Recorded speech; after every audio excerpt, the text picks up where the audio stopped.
Atos capítulo 5, versículos 1 ao 16. Ananias e Safira.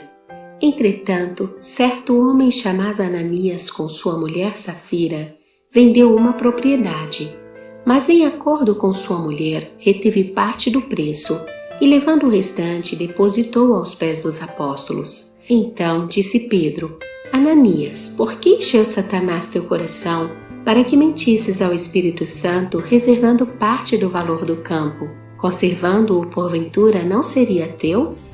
E vendido não estaria em teu poder? Como, pois, assentaste no coração este desígnio? Não mentiste aos homens, mas a Deus. Ouvindo estas palavras, Ananias caiu e expirou, sobrevindo grande temor a todos os ouvintes. Levantando-se os moços, cobriram-lhe o corpo e, levando-o, sepultaram. Quase 3 horas depois, entrou a mulher de Ananias, não sabendo o que ocorrera. Então Pedro, dirigindo-se a ela, perguntou-lhe: Dize-me, vendestes, portanto, aquela terra? Ela respondeu: Sim, portanto. Tornou-lhe Pedro: Por que entrastes em acordo para tentar o Espírito do Senhor? Eis aí à porta os pés dos que sepultaram teu marido, e eles também te levarão. No mesmo instante caiu ela aos pés de Pedro e expirou. Entrando os moços, acharam-na morta e levando-a sepultaram-na junto do marido. E sobreveio grande temor a toda a igreja e a todos quantos ouviram a notícia destes acontecimentos. Eu queria primeiro dizer para vocês o seguinte: Evangelho não é medo. Evangelho é liberdade. A gente precisa, eu sempre falava para os meus alunos lá na EBD, lá em Jardim Auma, que o problema do Brasil não é a leitura bíblica. O Brasil é um dos países que mais vendem Bíblia e que as pessoas mais têm Bíblia. Só perde para os Estados Unidos. O problema é como nós lemos a Bíblia. Eu, por exemplo, vim entender isso há muito poucos anos. E eu digo para os meus alunos que a gente, como cristão, a gente precisa ter uma chave hermenêutica para ler a Bíblia.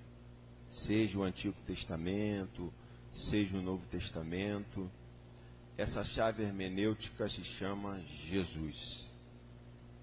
Se nós lermos as Escrituras, e aí eu gosto de usar a figura de linguagem, o olhar, é como se Jesus estivesse em nós, que ele está, né? Realmente ele está em nós, e não fosse pelo nosso olho que nós lêssemos o texto, fosse através do olhar de Jesus. E esse olhar conduz a nossa, como os teólogos nos ensinam, né, a hermenêutica, ou seja, é a nossa forma de interpretar os textos. Então, a primeira coisa que eu queria dizer para vocês: Evangelho não é medo, como muita gente pega esse texto para lançar no coração. Muitos religiosos pegam esse texto sem esse critério hermenêutico para lançar medo, opressão e escravidão nos corações das pessoas. Evangelho não é medo, Evangelho é liberdade. Jesus, ele disse no seu Evangelho: se o Filho vos libertar, verdadeiramente sereis livres. Nós ofertamos, contribuímos num ambiente de liberdade. Nosso pastor já falou, pouco tempo que eu tive aqui, estou aqui em Filha de Sião, já ouvi ele falar isso aqui pelo menos uma dezena de vezes. Então, para deixar esse chão hermenêutico, a gente começa dizendo nesse texto que eu vejo o relato de Lucas com uma preocupação de falar sobre sentimentos humanos, como o pastor citou a hipocrisia,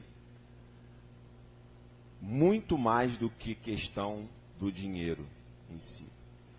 Aqueles homens, e aí é importante realmente, como o pastor falou, ler o texto anterior, o finalzinho do texto anterior, eu queria ler os 2 versículos que falam sobre José Barnabé.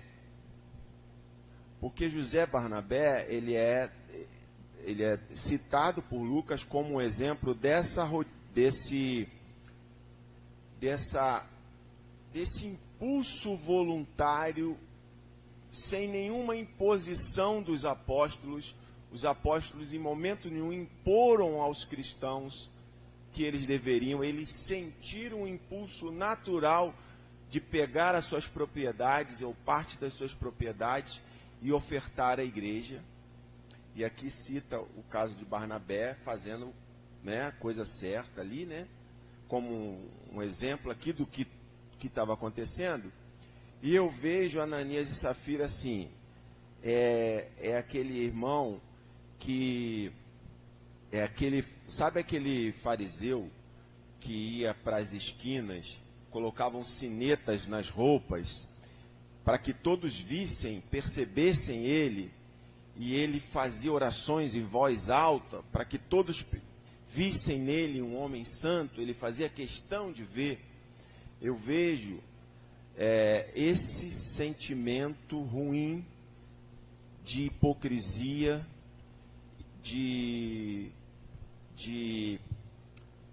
sabe, essas selfies que a gente vê de ações sociais.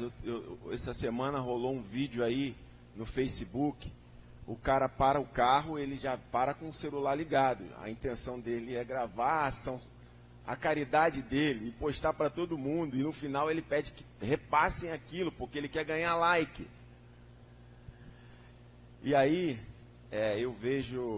eu pego esse texto e vou lá em Marcos 7, Jesus dizendo assim, olha, o que contamina o homem não é o que vem do externo, quando eles estavam falando, discutindo ali num contexto de alimentos. Porque o Evangelho inverte essa lógica da antiga aliança, que valorizava, aliás, a antiga aliança não valorizava o externo. As formas como a antiga aliança foi traduzida valorizava a pessoa pelo seu externo, e o Evangelho inverte isso. Porque se a gente for lá em 1 Samuel 16, versículo 7, é Antigo Testamento. E o profeta está falando de valorizar o coração. O valor nosso está nos nossos sentimentos, nas intenções que vêm de dentro de nós e se externalizam. Né? No caso ali de Davi, que foi escolhido o rei de Israel, e as pessoas, e o olhar humano não via ele como um perfil externo de rei, mas internamente ele tinha um perfil de rei para Deus, no olhar de Deus. E aí eu vejo no Evangelho Jesus dizendo isso, olha, aí inverte essa lógica. O que contamina o homem é o que sai de dentro. Então não é o valor da sua oferta, é a sua intenção. Não é a forma como você dá, é a intenção de como você dá.